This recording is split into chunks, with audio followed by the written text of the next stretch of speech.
Unsheathe your sword for 3 tales of pulp action-adventure when King Conan goes against his nature, young Conan faces a Lovecraftian horror, and Dark Agnes meets a legend. Does the first volume of the anthology series live up to the other Conan titles?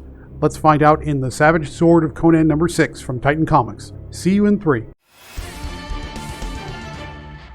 Welcome back to Comical Opinions. This is our review of The Savage Sword of Conan number 6. You know, this is a super strong capper to the first volume in the anthology series that gives multiple creators a chance to delve into Robert E. Howard's catalog of pulp fiction greatness. Jason Aaron's tale of witches and witch hunters takes up the majority of the anthology, but all the stories have unique offerings that make this issue memorable.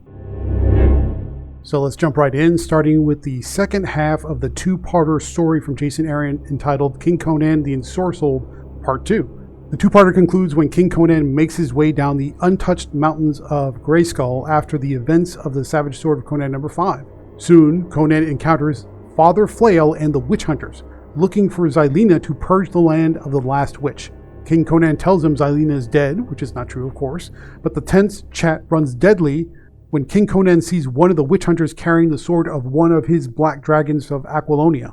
King Conan attacks to avenge his black dragons, and he cuts the holy men down easily, but he's stopped in his tracks by Father Flail and the indomitable power the witch hunter possesses. Jason Aaron begins the last half of King Conan's adventure by explaining Father Flail's tumultuous rise to power as a witch hunter and inquisitor who sought to overcome his father's reckless dabbles in magic by becoming a deadly sorcerer in his own right. It becomes very clear quickly that Father Flail may be the most dangerous sorcerer Conan has ever faced, and that's saying something. King Conan cleaves Father Flail in half with his sword, but a blow that would normally kill any man only slows the zealot down. King Conan rides back up the mountain until he finds Xylena and her pack of protective polar bears. There, King Conan explains the nature of Father Flail and his path to find Xylena. In turn, Xylena reveals that Conan has a bit of magic in his blood after countless confrontations with witches and demons. To defeat a great magic, King Conan must, for once, call on greater magic. Jason Aaron, who's regularly known for subverting expectations, particularly with his work over at Marvel, applies a narrative twist to Conan by forcing him into a corner to embrace that one thing he truly hates, magic. However, to Jason Aaron's credit and his penchant for subversion, in this case it works out.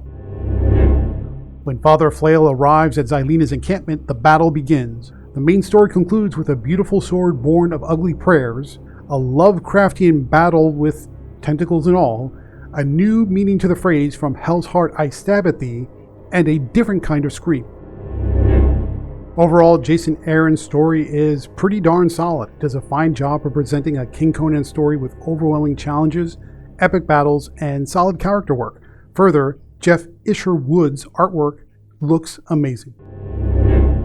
And that brings us to our second short story, which is a written prose short story. It's not a comic. The short story, titled Conan, Madness on the Mound, takes place shortly after the events of the Frost Giant's daughter. Young Conan accompanies Njord and the Acermen on a trek through the frigid wastes to return to civilization. Exhausted and low on provisions, Njord directs Conan to scout ahead to find a small village where a cousin of Njord resides, intending to encamp the men before a storm overtakes them.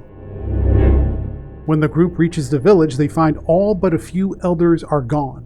A hunting party left days ago, and the remaining villagers feared their warriors were killed by a rival Vanir called Thorfinn.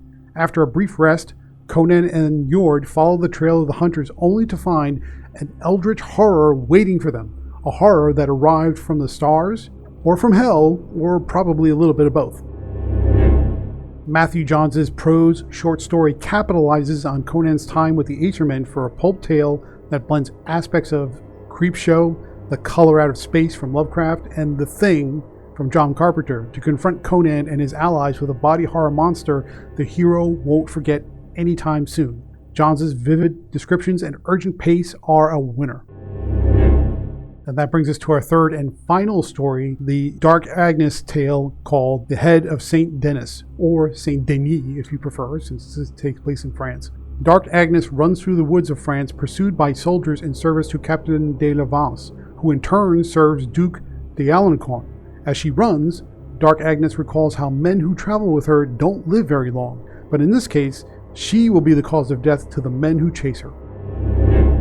As the moon rises, the soldiers close in, but they are unprepared for Dark Agnes' skill with a sword and pistol. After the soldiers lie dead at her feet and the woods grow still in the moonlight, a strange visitor approaches Dark Agnes, giving life to the old phrase, by the head of Saint Denis. Michael Downes presents a brief tale to give readers unfamiliar with Dark Agnes a sense of her skills and the types of supernatural adventures that define her lore. She's really more of a Van Helsing type character or a Solomon King type character rather than a Conan type character if you're looking for some context. That said, the voluminous narration drags the pace down a lot, and Peter Kowalski's artwork, which we know best from his work on Titan's Bloodborne series, honestly doesn't suit the black and white format very well.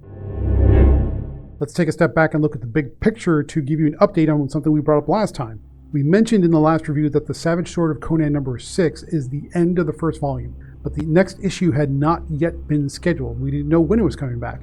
We are now pleased to announce that the series is continuing, and the Savage Sword of Conan number 7 is due for release on February 26th, 2025. So you got 3 months to wait, but it is coming. Final thoughts, what do we think about the Savage Sword of Conan number 6 from Titan Comics? It ends the first volume with a hard-fought pulp adventure against witches, otherworldly monsters, and more. Jason Aaron's extended King Conan story is a worthy addition to the Sumerians' mythology, and the short stories from Matthew John and Michael Downes are excellent. Therefore, the Savage Sword of Conan number 6 earns a 9 out of 10.